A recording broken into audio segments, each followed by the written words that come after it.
Disaster Prevention and Recovery in the Supply Chain Industry. My name is Dana Ansari. I'm Andrew Zoppi. I'm Shreya. And I am Cliff Galloway. This PSA will cover the various planning and implementation steps to prevent a disaster and review a cyber-related disaster with various recovery options. Our goal is to inform industry and cyber experts to plan and prevent a cyber-related disaster and offer some suggestions on how to recover from such a disaster if it impacts them. According to VMware's Global Incident Response Threat Reports, in 2018, 50% of all cyber attacks leveraged island hopping tactics to indirectly attack the target organization by infiltrating their affiliates and partners who may have weaker security infrastructures in place, and laterally moving across their network to attack the prime organization of interest. Similarly, in 2020, 53% of businesses reported seeing a surge in cyber attacks due to the pandemic, and these attacks have exploited remote access inefficiencies, VPN vulnerabilities, and staff shortages. Cyber attacks are also employing counter-incident response tactics like destruction of logs, diversion tactics, and others, resulting in more destructive attacks. And now I'll take you through the prevention planning techniques. The goal is to inform industry and cyber experts how to plan and prevent a cyber-related disaster and build a resilient supply chain in an organization. As they say, take actions for today's crisis and be resilient in the future. Due to COVID-19, many companies and entire industries were finally forced to rethink and transform their global supply chain model. Healthcare requires 5 categories of the products such as pharmaceuticals, personal protective equipment, medical devices, medical supplies, and blood. Each of these categories has a distinct supply chain, and failure of any one of these chains can break the havoc on the healthcare systems.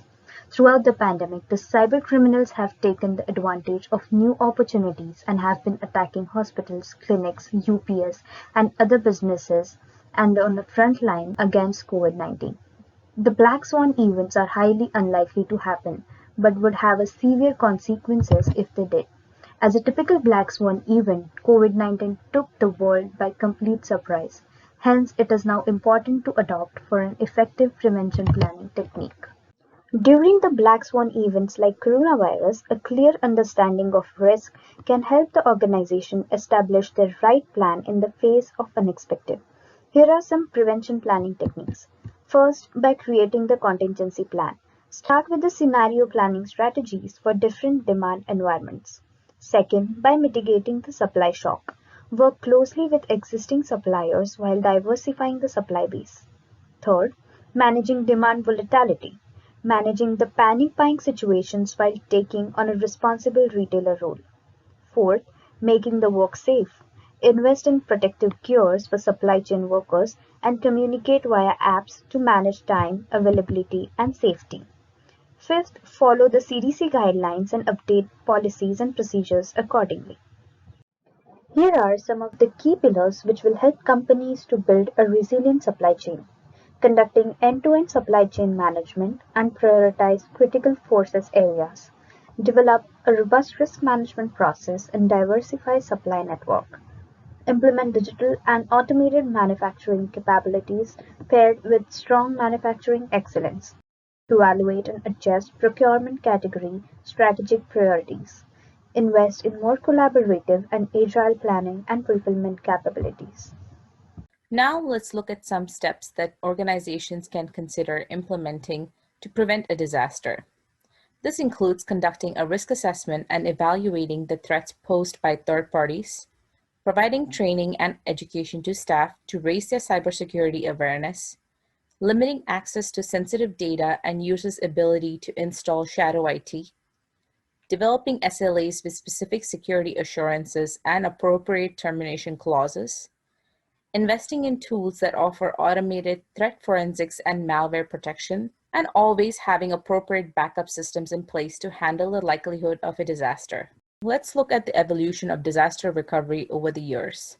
In the 2000s, server virtualization promoted faster recovery after a disaster and provided the ability to switch processes to a redundant or standby server when a primary asset failed.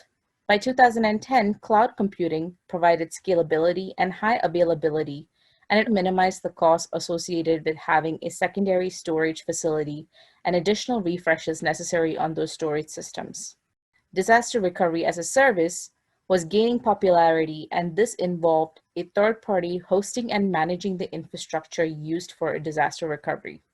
In 2020 and beyond, disaster recovery as a service will be increasingly utilized by most organizations, and the integration of data protection and security will be greatly emphasized. As telework or hybrid working environments expand and software as a service offerings increase, data protection and security will be an enterprise and supply chain wide priority. Additionally, new technologies like blockchain and artificial intelligence will be increasingly utilized to ensure data security and recovery measures. With your prevention planning and implementations in place, the COVID-19 virus hit the world. Your disaster recovery plans and preparations helped keep you afloat, but who would have suspected what comes next? A group of hackers has been monitoring and modifying your systems for months. Your firewalls were breached, and the hackers hold your databases, communication systems, and production hardware for ransom. The infamous group modified and deleted records from your databases before encrypting them. Since your organization's security has been bypassed for months, you find your backups are also corrupt. Without access to your data, the network facilitating communications between your engineering teams, IT teams, vendors, and customers have been severed. The PHI, EHR, production data, and their attributes have been compromised. You could recover with a much older backup, but the amount of data you would lose is staggering.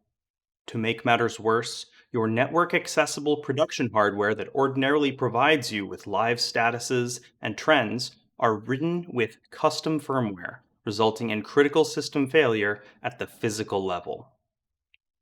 These systems rarely, if ever, receive software updates after they are produced, and security updates are not considered. Your critical medical supplies cannot be produced or delivered. This was a methodical attack. After the blow from COVID, what could have protected you from such an eventuality? I'm here to talk to you about recovery. Part of recovery is understanding what got you there, what happened, and what went wrong.